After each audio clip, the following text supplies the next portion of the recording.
Hey guys, welcome back to my channel. In today's video, I'm going to share our recent adventure on board Royal Caribbean Anthem of the Seas cruise with my almost 14-month-old son and my extended family. Traveling with a toddler is definitely no small feat. It was definitely an unforgettable experience with lots of laughter and a bit of chaos. And that's what I'm going to be sharing with you guys in today's video. So let's dive in. Okay, so our first experience to get to the place, which is the Marina Bay Cruise Center, we actually decided to drive there instead of taking a cab. And this was following our experience when we had our trip to Bintan a few months ago. When we were coming back, it was so difficult to get a cab. My son was getting really cranky. It was a lot of chaos and we ended up spending, I think it was close to $55 on our cab ride from Tanah Merah Ferry Terminal back home. So in total, we spent close to $80 to $90 on our transportation to and fro for our Bintan trip. We came across this thing called Driver Cruise for Marina Bay Cruise Center. So it's something like a season pass just for the number of days that you are traveling on the cruise. So this Driver Cruise service allows you to park your car at MCCS, which is the Marina Bay Cruise Center, Singapore, and you get at a very high discounted rate to park your car there. So for example, in our situation, we went on a 5-day 4-night cruise, so we only had to pay $75 to park our car at MCCS car park. So it was extremely comfortable and I would highly recommend getting this Driver Cruise if you own a car. So the next thing is our check-in time was 12 p.m. and we were there about an hour earlier at 11 a.m. So for the checking in process, the officers are pretty strict about which group is allowed to be checked in. There is a signage board which states what is the check-in time group that is allowed to go in, and they will check your set sail pass to ensure that you are in the correct check-in group. I would recommend to come only up to an hour maximum earlier than your check-in timing and not any earlier. The reason is because we actually saw so many groups of people just sitting around because it's not their time yet to check in. For us, it was 12 p.m. So roughly around 11:30 a.m. they had already started calling in the 12 p.m. check-in group. And once the check-in is actually open online, you might want to go and quickly choose your check-in timing because this timing runs out quite fast and you don't want to be checking in late, which I will explain later on why it's actually better to check in earlier. The other thing about coming in early, unfortunately, there is no food or cafe at MCCS. There used to be a 7-Eleven, but on the day that we went, it was closed. I'm not too sure if it's permanently closed or just closed on the day itself. Checking in was actually a breeze. Everything was done very smoothly. I think probably because the online check-in was already done. We had already completed our health declaration form on the day itself. It was pretty smooth to board our cruise. So once we got onto the cruise, the first thing we did was to go to the master area, which is where you're supposed to gather for your safety briefing. This safety briefing was actually quite personalized,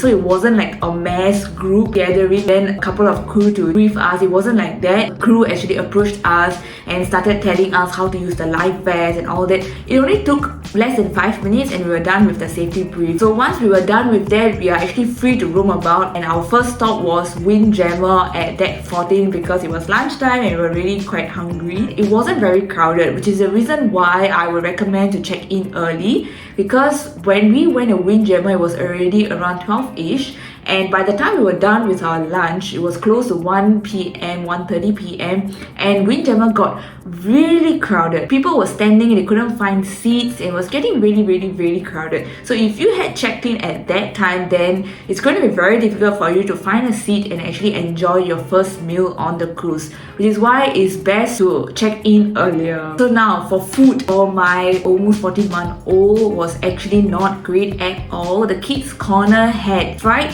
things. There were fried chicken, french fries, burgers. There were not many healthy food. I guess these food are meant for a bit of an older toddler, maybe about 5 years old or 6 years old, but not really meant for a toddler who just turned 1. It was really not easy to find food for my toddler. So thankfully on day 1, I had actually already cooked pasta for him for his lunch and dinner. So we ended up giving that for his meal on day 1. It started getting crowded and we just decided to leave Windjammer to go and check into our room. So we got a room with ocean view balcony, and the total price was actually $3,800 for the two of us and my son. We are going on this cruise in December, which is a big period, and also during Christmas time. So because of that, there was no kids sale free promotion. We didn't get to enjoy that. We had to also pay ticket for my son. So in total, it came up to $3,800. My previous cruise, we actually stayed in the stateroom with no view at all. And honestly, I wouldn't mind paying a bit more to get a view of the ocean and have a balcony. Definitely feels a bit more comfortable with the space, and it's quite relaxing to, just read a book or just look at the sky, the horizon. It was really very relaxing. So one of the slight disappointment with the room service would be the cot. The baby cot that was delivered to us in the room had a mattress which was really thin, and it made me even doubt whether there was even a mattress. Maybe you might want to consider getting a thicker mattress. I think it's a bit more comfortable to sleep on as compared to the one that was given in Royal Caribbean. So that was the only issue with the room. Other than that, the housekeeping service was excellent. We needed a fridge to store medicine for my son. We actually asked the housekeeper to help us store it in a fridge. Maybe they have a compartment in the kitchen or something. But we were actually quite surprised that apparently they can deliver a mini fridge meant for medicine to our room. We did have a mini fridge, but it wasn't cold enough to store our medicine. So that's when this housekeeper brought us this mini fridge that was meant for medicine storage. So that was really a lifesaver for us. It was a lot more convenient having access to the medicine immediately rather than always calling the housekeeper to get the medicine from a kitchen or a central storage area. So for dinner, we decided to go to the main dining room rather than the Windjammer because of the crowd,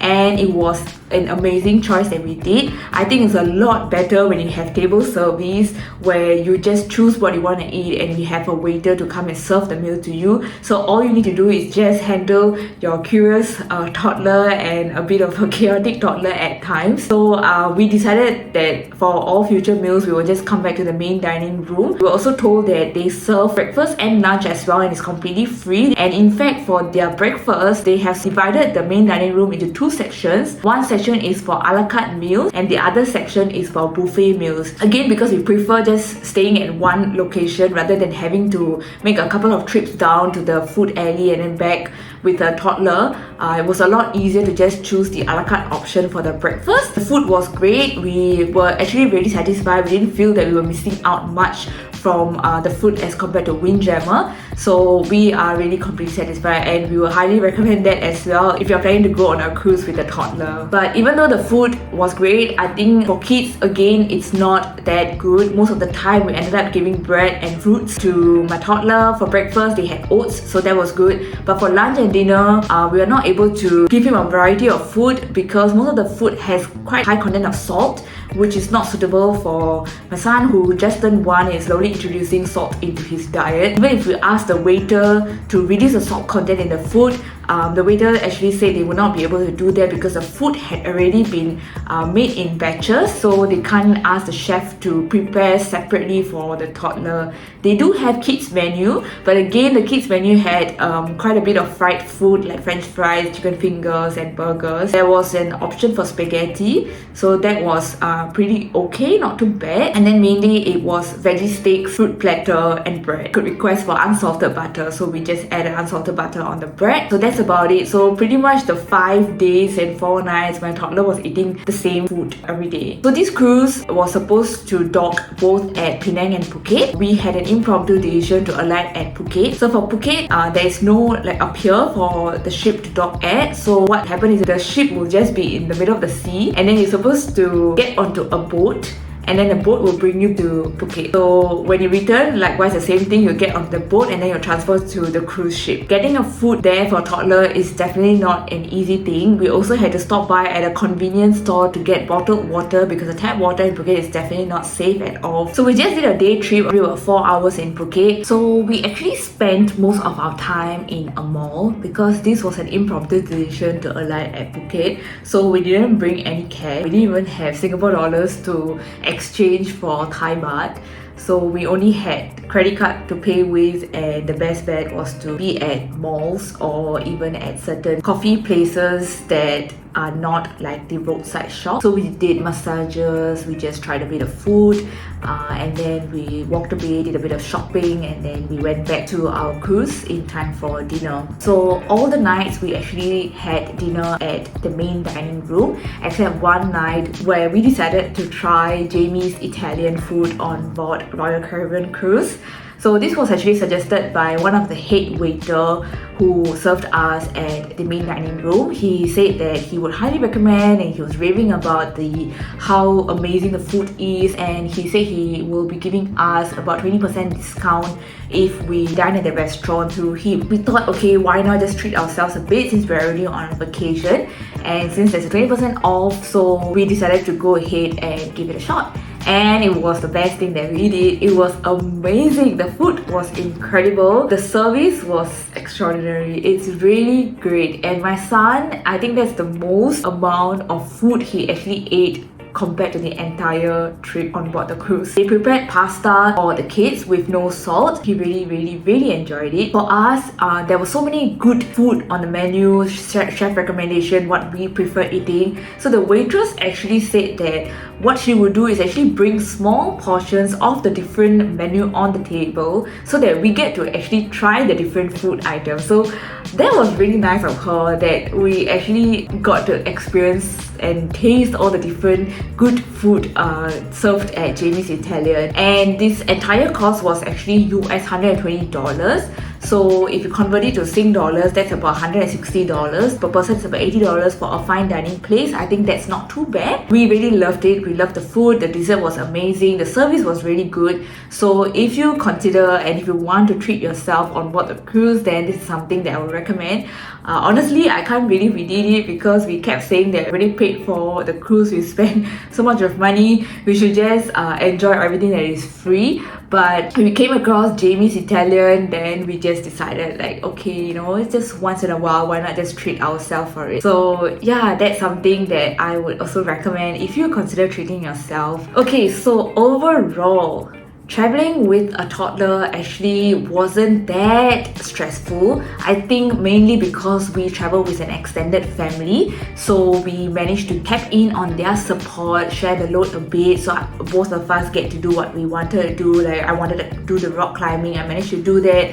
One of my family member was taking care of my son, and even feeding time, if he gets a bit too cranky, another family member would just take over, bring him out or feed him or play with him. Yeah, so there were a lot of distractions to help. It just felt a lot easier traveling with an extended family. It really feels that it's more like a vacation and less like a caregiving duty in an overseas setting. So we really enjoyed it, and we are actually even looking forward to our next cruise. And at that point of time, it's going to be facing different set of challenges because my toddler would have already been grown to an older toddler. So yeah, we're excited to see how that goes as well. So that's about it. Thank you for watching this video. If you have come this far, which means you really like the video, so please do give a thumbs up and like the video and subscribe if you have not already. And do leave any comments below if you have faced a similar or even a different experience traveling with a toddler. I would love to read them. So thank you very much, and I'll see you guys in the next video. Bye bye.